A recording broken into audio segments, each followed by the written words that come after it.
மீண்டும் பயங்கரவாத தாக்குதலுக்கு உள்ளான இந்தியா என்ன செய்கிறது? உள்துறை அமைச்சர் அமித்ஷா பதவி விலக வேண்டும் அப்படின்னு தான் இன்னைக்கு எதிர்கட்சி தலைவர்களும் இந்திய மக்களும் போர்க்கொடி தூக்குறாங்க. இந்தியாவில் இருக்கக்கூடிய மக்களுடைய மனநிலை எப்படி இருக்குதுன்னா, நாங்க பாதுகாப்பாகத்தான் இருக்குமா அப்படின்ற ஒரு மனநிலையா தான் இருந்துட்டு இருக்கு. அப்படி என்னதான் நடக்குது இந்தியாவையே உலுக்கிப்பட்ட ஒரு முக்கியமான நிகழ்வை பத்தி தான் நம்ம இன்னைக்கு பேச போறோம். வாங்க வீடியோக்குள்ள போலாம். பொதுவா இந்தியா அப்படின்னு சொன்னாவே அது அமைதியான நாடு, அமைதி பூங்கா அப்படின்னு எல்லாரும் சொல்லுவாங்க. ஆனா இந்த நாட்டுல ஜம்மு காஷ்மீர் அப்படின்னு சொல்லக்கூடிய இந்த பகுதியை சொன்னா மட்டும் அது எப்பொழுதுமே பயங்கரவாதத்தாலும் தீவிரவாதத்தாலும் அச்சுறுத்தலோடு இருக்கக்கூடிய ஒரு பகுதியா தான் எல்லோரும் சொல்லிட்டு வருவாங்க. நேத்து இன்னைக்கு இல்லைங்க, இந்தியா சுதந்திரமாகிறதுக்கு முன்னாடியிலிருந்தே அந்த பகுதி தொடர்ந்து அச்சுறுத்தலோடு இருக்கக்கூடிய ஒரு பகுதியாக தான் இருந்துட்டு வருதுன்னே சொல்லலாம். அங்க இருக்கக்கூடிய மக்களுடைய அதிகபட்ச மனநிலையா என்ன இருந்த போது, இந்தியாவில் எத்தனையோ மாநிலங்கள் இருக்காங்க. அந்த மாநிலத்தில் இருக்கக்கூடிய மக்களை மாதிரி ஒரு நாள் நம்ம நிம்மதியா தூங்கி அடுத்த நாள் நிம்மதியா எழுஞ்சா போதும் அப்படின்றது தான் அங்க இருக்கக்கூடிய மக்களுடைய அதிகபட்ச ஆசையாவே இருக்கும். ஏன்னா அங்க ஒவ்வொரு நாளும் அங்க இருக்கக்கூடிய மக்கள் தொடர்ந்து பயந்து தான் தன்னுடைய ஒவ்வொரு நாளையுமே ஓட்டிட்டு இருக்காங்க அப்படின்னு சொல்லலாம். அண்மையில அமரன் படம் வந்திருக்கும். அந்த அமரன் படத்துல நீங்க பார்த்திருப்பீங்க. அந்த படத்துல காமிச்சது என்னவோ 1-2% தான் அப்படின்னு நம்ம சொல்லணும். ஏன்னா ஒரு படத்துல இவ்வளவுதான் சொல்லணும், இவ்வளவுதான் சொல்ல முடியும் அப்படின்னு இருக்கும்போது அவங்களால எல்லாத்தையும் சொல்ல முடியாது. ஆனா அங்க இருக்கக்கூடிய மக்கள் 100% அதையெல்லாம் தாண்டி இன்னலான ஒரு வாழ்க்கையோட தான் வாழ்ந்துட்டு வராங்கன்னே சொல்லலாம். இப்படி இருக்கும்போது அங்க இருக்கக்கூடிய மக்களுக்கு அமைதியே கிடைக்காதா? நாங்க எப்பொழுதுமே செத்து தான் பிழைக்கணுமா அப்படின்னு பார்க்கும்போதுதான் ஆர்டிகிள் 370 அப்படின்ற ஒரு விஷயத்த கொண்டு வராங்க. இந்த ஆக்ட் மூலயமா இந்தியாவுல மீண்டும் ஜம்மு காஷ்மீரை அமைதியான ஒரு இடமா பார்க்கலாம், அமைதி பூர்ந்த ஒரு இடமா ஜம்மு காஷ்மீர் மாறப்போகுது அப்படின்னு சொன்னாலுமே கூட 2019 பிப்ரவரி 14 ஒரு நிகழ்வு நடக்குது. அது இந்தியாவையே உலுக்கி போடுது. அதுதான் எல்லோராலும் சொல்லப்பட்ட புல்வாமா அட்டாக், பிளாக் டே அப்படின்னு சொல்லப்பட்ட அந்த தினம்.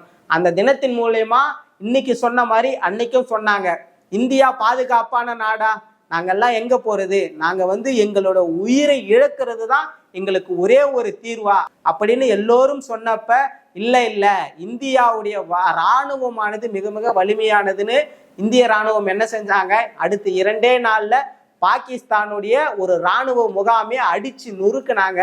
அதுக்கப்புறம் இந்தியாவில் இருக்கக்கூடிய எல்லோரும் சொன்னாங்க, நாங்க அமைதியான ஒரு இடத்துல தான் இருக்கோம், வலிமையான இராணுவத்தை கொண்ட ஒரு நாட்டுல தான் இருக்கும் அப்படின்னு சொன்னாலுமே கூட அதையெல்லாம் தூக்கி போடுற மாதிரியான ஒரு நிகழ்வு தான் நேற்று நடந்திருக்கு. கிட்டத்தட்ட 26க்கும் மேற்பட்ட சுற்றுலா பயணிகளை 6 தீவிரவாதிகள் கொன்று குவிச்சிருக்காங்க. இந்த நிகழ்வை பார்க்கும்போது என்ன நமக்கு தோணுதுன்னா, இதற்கு முன்பாக இருந்த 40 பேரும் தன் உயிரை இழந்தாலும் பரவாயில்லன்னு இந்திய நாட்டுக்காக தன் உயிரை நீர்த்தவர்கள். ஆனால் நேத்து இறந்தவர்கள் ஒவ்வொருவரும் இந்தியாவில் சாதாரணமான ஒரு குடும்பத்துல வாழக்கூடியவங்க, சாதாரணமான ஒரு இடத்துல இருந்து வந்தவங்க. அவங்களுடைய அதிகபட்ச ஆசை என்னன்னா, நம்ம நிம்மதியே இல்லாத ஒரு வாழ்க்கையை வாழ்ந்துட்டு இருக்கோம், ஆனா நிம்மதியை தேடி போவோம், அழகான அமைதியை தேடி போவோம்னு ஒவ்வொரு இடமா போறாங்க. அப்படி போன இடத்துல தான் உயிரை இழந்துட்டு வர்றது தான் அதுக்கு ஒரே ஒரு தீர்வா அப்படின்னு தான் எல்லோராலும் பார்க்கப்பட்டு வருது. ஒரு குடும்பத்துல ஒரு கணவன் தான் மனைவி இழந்ததை பார்க்க முடியாம கதறி அழுகிற அந்த நிகழ்வை நம்மளால பார்க்க முடியுது. ஒரு குழந்தை தான் அப்பா அம்மாவை இழந்துட்டு இருக்கக்கூடிய அந்த நிகழ்வை நம்மளால பார்க்க முடியுது. இதெல்லாம் பார்க்கும்போது இன்னைக்கு நம்ம சுற்றுலா போனோம்னா நம்ம குடும்பத்தை இழந்துட்டு வர்றது தான் ஒரு தீர்வா இருக்க முடியும். அப்படிதான் இன்னைக்கு இந்தியா அந்த மாதிரியான அவல நிலையை நோக்கி தான் சென்றுட்டு இருக்கு. அப்படின்றதாலதான் இன்னைக்கு எதிர்கட்சியில இருக்கக்கூடிய எல்லோரும் என்ன சொல்றாங்க, இந்தியாவில் உள்துறை சரியில்லை, உள்துறை அமைச்சர் அவர்கள் இதையெல்லாம் கண்டுக்கிறதே இல்லை, தொடர்ந்து எத்தனையோ முறைகள்ல நம்ம நாடு பயங்கரவாதத்துக்கும் தாக்குதலுக்கும் தொடர்ந்து நடைபெற்றுட்டு தான் இருக்கு. நம்ம தினமும் பல செய்திகளை பார்ப்போம். இந்த கல்லூரியில வெடிகுண்டு மிரட்டல் வந்திருக்கு, இந்த பள்ளியில வெடிகுண்டு மிரட்டல் வந்திருக்கு, ஏன் நம்ம சென்னையிலேயே ரயில் நிலையத்துக்கு வெடிகுண்டு மிரட்டல் வந்திருக்கு அப்படின்னு தொடர்ந்து நிகழ்வு வந்துட்டே இருக்கும். ஒரு சிலர் சொல்லுவாங்க, இது வெறும் செய்தி மட்டும்தான், அது உண்மை கிடையாது அப்படின்னு சொல்லுவாங்க. நாளைக்கு ஒருவேளை நம்ம சென்னையிலேயோ தமிழ்நாட்டிலேயோ இல்லை ஆந்திராவிலேயோ இங்க மாதிரி இருக்கக்கூடிய ஒவ்வொரு மாநிலத்துல ஒவ்வொரு இடத்துல இந்த மாதிரி பயங்கரவாதத்தாலையும் தீவிரவாதத்தாலையும் ஒரு தாக்குதல் நடைபெற்றா அங்க இருக்கக்கூடிய மக்கள் என்ன ஆவாங்க?